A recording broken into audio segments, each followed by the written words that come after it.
तो right now मैं discuss कर रहा हूँ rod attracts particle, right. Actually ये आपका जैसे ये रॉड हो गया और ये पार्टिकल हो गया, तो इनके बीच का जो gravitational force F G, previous clip में particle to particle interaction discuss किया गया था। और ये जो राइट नाउ जो टॉपिक है वो gravitational force topic gravitation chapter से है, 11th physics JEE and NEET, right. तो अभी हम लोग ये डिस्कस करने वाले हैं, जैसे ये पार्टिकल है, रॉड का लेंथ ले लो आप L, और ये जो लास्ट एंड है इसका राइट एंड है, इसके बीच की डिस्टेंस ले लो आप D, ठीक है। तो अब हम लोग चाह रहे हैं कि find the mutual force of the attraction between rod and particle, right. Find the mutual force of attraction, right, force of attraction between rod and particle, between rod and particle, alright. तो इसमें आपको अब आपने जो अभी तक formula देखा है ये particle to particle Gm1 m2 by r square, लेकिन ये रॉड तो कॉम्बिनेशन ऑफ द पार्टिकल्स है, ये रिजिड बॉडी है। तो अब देखो इसमें क्या करोगे, पहले उसको एक पार्टिकल बनाओगे, और पार्टिकल बनाने के बाद मतलब इसमें पहले ऐसा जैसे ये रॉड हुआ, लेंथ कितनी दी हुई है L, ये तुम्हारा देखना ये M है, इसका मास है कैपिटल M, राइट, ये पॉइंट मास है, ठीक है ना। और ये ध्यान देना है, अभी इस पर भी मैं डिस्कस करूँगा कि ये जो फॉर्मूला डायरेक्टली कब यूज कर सकते हैं, क्योंकि फार्मूला तो पॉइंट मास के लिए है, लेकिन कहीं कहीं पर आपका सिमेट्री यूज होता है, वहाँ पर मतलब आप कॉन्टिन्यूस बॉडीज़ भी है, वो मैं अगले टॉपिक में डिस्कस कर रहा हूँ, ठीक है ना। तो देखो ये रॉड है, रॉड के बीच में निकालना, ये डिस्टेंस कितना दिया है, D दिया हुआ। अब आप क्या करो, देखो इसमें भी ध्यान देना है कि जो पार्टिकल फॉर्मेशन कर रहे हो, और पार्टिकल फॉर्मेशन के लिए आपको जैसे ये ओरिजिन मानना होगा, यहाँ से आप इसको ले लो x, और फिर ये तुम्हारा distance x plus dx, okay. और ये जो हो रहा है ये dx हो गया, आपका एलिमेंट्री लेंथ हो गया, क्या हो गया, एलिमेंट्री लेंथ, राइट। ये हो गया तुम्हारा एलिमेंट्री लेंथ, ऑलराइट। तो अब इसमें और इसके मास को आप क्या बोलोगे, dm बोलोगे, मतलब मास ऑफ dm क्या हुआ, mass of the elementary particle, right, elementary particle, okay, mass of the elementary particle. तो dm कितना हो जाएगा, इसकी वैल्यू निकालनी होगी। तो देखो आप इसमें तो L लेंथ के लिए मास कितना है, कैपिटल M, तो 1 का m बाई L, तो dx का क्या होगा, m बाई L dx, तो that is called dm, right. तो अभी 11th के जो स्टूडेंट्स हैं उनके लिए थोड़ा ये नया चीज़ है, मतलब ये dx dm थोड़ा उनको विजुलाइज नहीं हो पाता है, लेकिन आपको धीरे धीरे समझ में आने लगेगा। एक्चुअली इसमें इंटीग्रेशन का यूज होने वाला है, तो थोड़ा आपको इंटीग्रेशन डिफरेंशिएशन वगैरह इस चैप्टर्स में यूज होते हैं, जैसे आपका ग्रेविटेशनल फील्ड और ग्रेविटेशनल पोटेंशियल वगैरह में डिफरेंशिएशन भी आएगा, और इंटीग्रेशन इसमें आने वाला है, राइट। चलो अब आपने पूरे रॉड को मत देखो, आप ये वाला जो पार्ट है ये जो है इसको देखो। तो ये दोनों के बीच का डिस्टेंस कितना हो गया, तो इसके जो दोनों के बीच का जो फोर्स है उसको dm बोलेंगे। तो चलो अपना dm तो निकल गया, how much this, dm is equal to capital M by L dx, right, capital M by L dx। अब क्या करते हैं, इसको ऐसा करते हो df या f is equal to fg is equal to g dm and ये वाली point mass m x square, और लिमिट जो होगा ये रॉड को कवर करना है पूरा, तो मिनिमम वैल्यू d एंड ये d प्लस l, मतलब यहाँ से अगर x लेते हो यहाँ तक लेते हो तो d, तो ये एंड पर आ गए, और यहाँ तक जाते हो तो d प्लस l, ओके। तो अब ये तुम करो ऐसा कि g m बाहर, अब क्या बच, ये पहले वैल्यू पुट कर दो, d plus l g x square और G X square, and D M की value m by L D X and m, right. तो अब इसमें तुम्हारा g small m capital M l, अब बच रहा है D X by X square, limit d plus l, तो g small m capital M by l, ये तुम देखना इंटीग्रेशन आ रहा है, इसमें ये इंटीग्रेशन आ रहा है ये।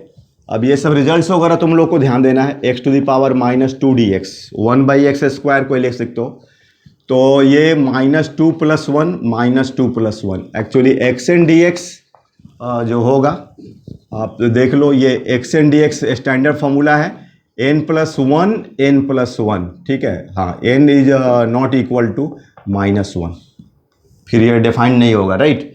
तो ये आ गया तुम्हारा कितना, -1/x, ध्यान देना। तो ये -1/x, तो इसका इंटीग्रेशन हो गया -1/x d प्लस एल, और माइनस को प्लस करोगे तो लिमिट को एक्सचेंज कर दोगे। तो is equal to G small M capital L plus हटा दिया, तो ये लिमिट हो गया d plus L D, right. तो अब ये तो हो गई मैथमेटिक्स, ठीक है। और इस तरह का भी प्रॉब्लम तो नीट में तो नहीं आ रहे हैं, जेई वगैरह के लिए सब थोड़ा जी स्मॉल एम अपॉन कितना एल, ठीक है, और x के बदले 1/d minus 1/d plus L, right. तो G M L D plus L and D plus L minus D, तो ये कैंसल, ये भी कैंसल हो जाएगा, ठीक है। तो G small M D plus L, ये हो गया आपका फोर्स एफ जी। तो अगर रॉड पर भी इतना लगेगा और पार्टिकल पर भी, क्योंकि ग्रेविटेशनल फोर्स क्या होता है, म्यूचुअल होता है, दोनों पर इक्वल एंड अपोजिट फोर्स लगता है, ठीक है। तो ये ध्यान देना है ना। अब जैसे कोई बोल दिया कि जैसे कि ये आपका एक और बात मैं बात कर रहा हूँ एक्चुअली, ये अगर तुम्हारा d का वैल्यू, जैसे ये रॉड है, ये लेंथ l है, और ये अगर d ये पार्टिकल है, if d is very very large with respect to l, तो आप सेंटर ऑफ मास का फिनोमेना ले सकते हो। मतलब ये मास को यहाँ सेंट्रलाइज आप मान सकते हो, राइट। और आप डायरेक्टली पॉइंट मास बना करके, हाँ, लेकिन ध्यान देना carefully, if d is very very large तब, और अगर आपका ये क्या बोलते हैं कंपेरेबल है डिस्टेंस l और d, तो नहीं।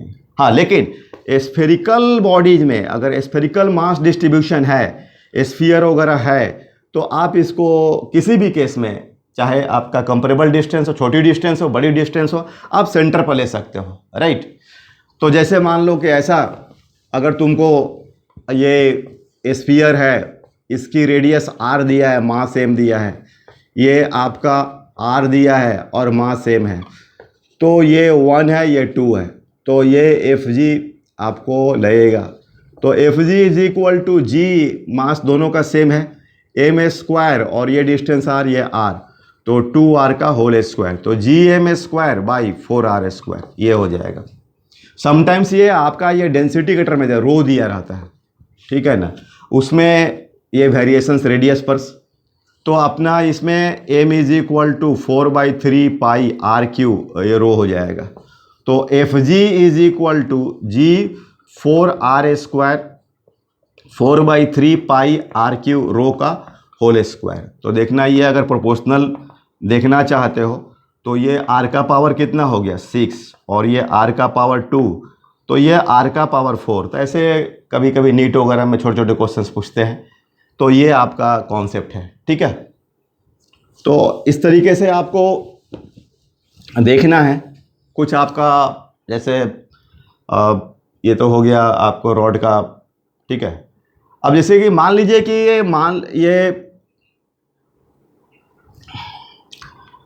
अब ये ऐसा मैं करता हूँ इसमें, जैसे हाँ, ये रिंग हो गया। अब ये रिंग हो गया, यहाँ पर पॉइंट मास है कैपिटल एम है। अब इस पर हमें फोर्स निकालना है। ये थोड़ा इसमें एनालॉजिकल माइंड लगाएंगे।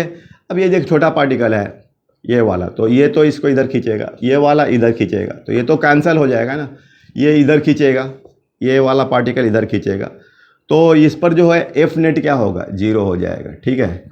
ये हम लोग इसको अभी एक और भी इसकी प्रॉपर्टी है, मतलब हम लोग प्रिंसिपल ऑफ सुपरपोजिशन बोलते हैं। ये आपने इलेक्ट्रोस्टैट्स में भी, जो 12th वाले होंगे वो इलेक्ट्रोस्टैट्स में भी प्रिंसिपल ऑफ सुपरपोजिशन है ना। तो एक्चुअली पहले वो उसको लगाने के लिए प्रिंसिपल ऑफ सुपरपोजिशन बहुत जगह लगता है। जैसे कि स्ट्रिंग पर 2 वेव पास कर रहा है, तो कोई पार्टिकल पर रिजल्टेंट डिस्प्लेसमेंट, तो वहाँ भी प्रिंसिपल ऑफ सुपरपोजिशन लगता है। लेकिन उसके पहले आपको जानना है कि प्रिंसिपल ऑफ सुपरपोजिशन कब वैलिड होता है, राइट, कब वैलिड होता है, वो आपको जानना जरूरी है, ठीक है। जैसे कि अभी मान लो कि ये एक्स एक्सिस है, ये वाई एक्सिस है, ये जेड एक्सिस, तो 3D फील्ड ले रहे हैं, मतलब अपना तो जनरल सब चीज़ 3D में ही है। अब यहाँ पर M1 है, ये दीवार है, ये सरफेस है, ये दीवार है, इस तरीके से, ठीक है ना, जिस पर अपने खड़े। अब ये M1 है, इधर M2 है, M3 है, यहाँ पर M0 ले लिया, तो ये जो है इधर लगाएगा FG1, ये लगाएगा FG2, ये लगाएगा FG3, राइट। इसको हम लोग प्रिंसिपल ऑफ सुपरपोजिशन, ठीक है, प्रिंसिपल ऑफ सुपरपोजिशन। और इसकी वैलिडिटी ये भी जानना जरूरी कि वैलिड है कि नहीं, वैलिडिटी है ना। तो वैलिडिटी का मतलब चेक करने के लिए कि ये जो FG है ना, ये जो दिख रहा है इस पर FG, अब ये M2 है, अब अगर M1 नहीं रहे या रहे, ये FG है, इसको इससे कोई मतलब नहीं, वो अपना जो फोर्स की वैल्यू है वो इंटैक्ट रखता है, चाहे वो अकेले रहे, ठीक है ना। M2 जैसे ये M0 है, ये M0 और M2 और M1 के आने से भी इस पर, इसके फोर्स पर कोई इफेक्ट नहीं आता है, ठीक है। मतलब ये FG1, FG2, FG3 are independent of each other, are independent of each other, right, are independent of each other. तो इसीलिए ये क्या है कि प्रिंसिपल ऑफ सुपरपोजिशन, POS क्या है, valid, POS is the valid है, राइट। तो ये चीज़ हो गया। तो आप इसमें according to principle of superposition F net on M0 आप FG1 vector, FG2 vector plus FG3 vector, ठीक है, ऐसा लगा सकते हैं। मतलब इसमें अगर दो पार्टिकल, दो अगर ऐसा F net is equal to F1 plus F2 दिया हुआ है, तो अगर आप इसका मॉड लेते हो तो F1 square plus F2 square, right, and plus 2F1 F2 cos theta, ये लगा सकते हो। तो ठीक है, अगले टॉपिक में मैं डिस्कस करूंगा प्रिंसिपल ऑफ सुपरपोजिशन, इस पर प्रॉब्लम्स। Alright, thank you.